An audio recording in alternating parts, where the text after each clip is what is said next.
Ujjwala बैसाने. Yes Marathi news मध्ये आपलं स्वागत.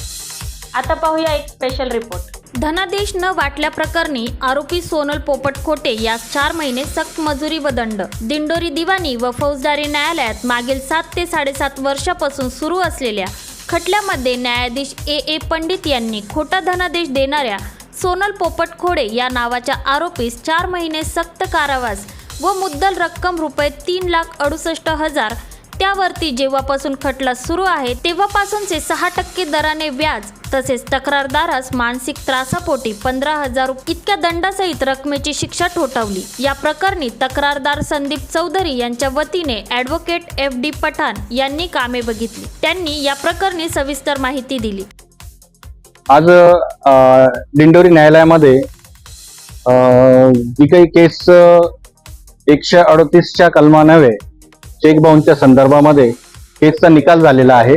तो निकाल जे माझे पक्षकार आहे संदीप चौधरी ह्या पक्षकारांची आणि यांच्यासोबत जे आरोपी असलेले सोनल खोडे, तर या दोघांची पार्टनरशिपमध्ये एकमेकांचे पार्टनरशिप डिझॉल्युशन झाल्यानंतर जो काही चेक दिला होता, जो धनादेश दिला होता, त्या धनादेशाचा अनादर झाल्याने त्या प्रकरणी फिर्यादी यांनी सदरची केस त्यांच्या विरुद्ध दाखल केलेली होती.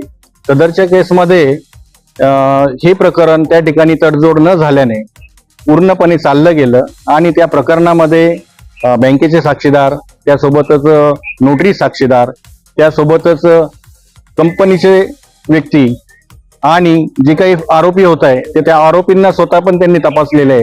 अशा बचाव पक्षाने सुद्धा आपली एक साक्षीदार घेतला आहे.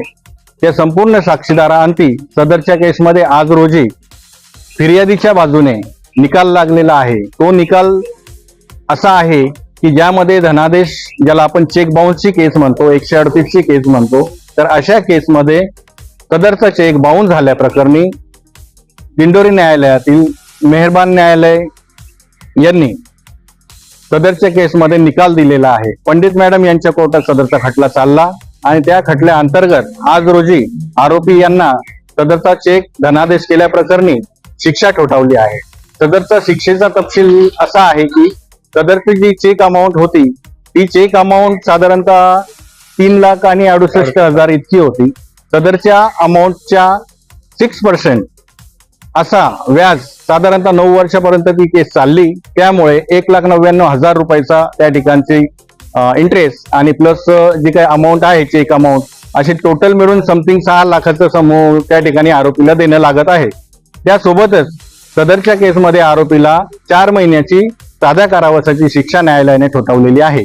त्यासोबतच सदरची जी काही रक्कम आहे ती 1 महिन्यापर्यंत त्या ठिकाणी न दिल्यास त्यांना पुन्हा एकदा एक महिन्याची कारावासाची शिक्षा त्या ठिकाणी दिलेली आहे. त्यासोबतच सदरचं जे काही हॅरेसमेंट झालं आणि त्यापोटी कॉस्ट म्हणून त्या ठिकाणी मेहरबान न्यायालयाने 15,000 रुपयाचं त्या ठिकाणी एक दंड त्या ठिकाणी ठोठावलेला आहे. सदरच्या केसमध्ये असा हा एक चांगला निकाल आज दिंडोरी न्यायालयात झाला आहे. त्यामुळे भविष्यामध्ये जे काही चेक दिले जातात आणि ते चेकचा अनादर केला जातो तर ह्या गोष्टीसाठी नक्कीच असा प्रतिबंध होईल याची या ठिकाणी शाश्वती दिली गेली आहे. त्यामुळे ज्यांनी चेक घेतला असेल किंवा ज्यांच्या अशा व्यवहारामध्ये चेक प्रकरणी केसेस प्रलंबित असतील त्यांच्यासाठी सदरची आजची जी काही झालेला निकाल आहे हा नक्कीच सुखदायक आणि दिलासा देणारा आहे. कुठल्याही व्यवहारात चुकीचा धनादेश किंवा न वाटणारा धनादेश किती धोकादायक ठरू शकतो हे या प्रकरणी दिसून आले. असे खोटे धनादेश देणारे व्यापारी किंवा व्यावसायिक यांच्यापासून सावधगिरी बाळगावी असे आवाहन आपल्या चॅनल मार्फत करण्यात येत आहे. येस मराठीसाठी प्रतिनिधी भाऊसाहेब पिंगळ. अशा प्रकारच्या ताज्या घडामोडींसाठी येस मराठी न्यूज यूट्यूब चॅनलला लाईक करा, शेअर करा आणि सबस्क्राईब करा आणि बघत रहा येस मराठी न्यूज.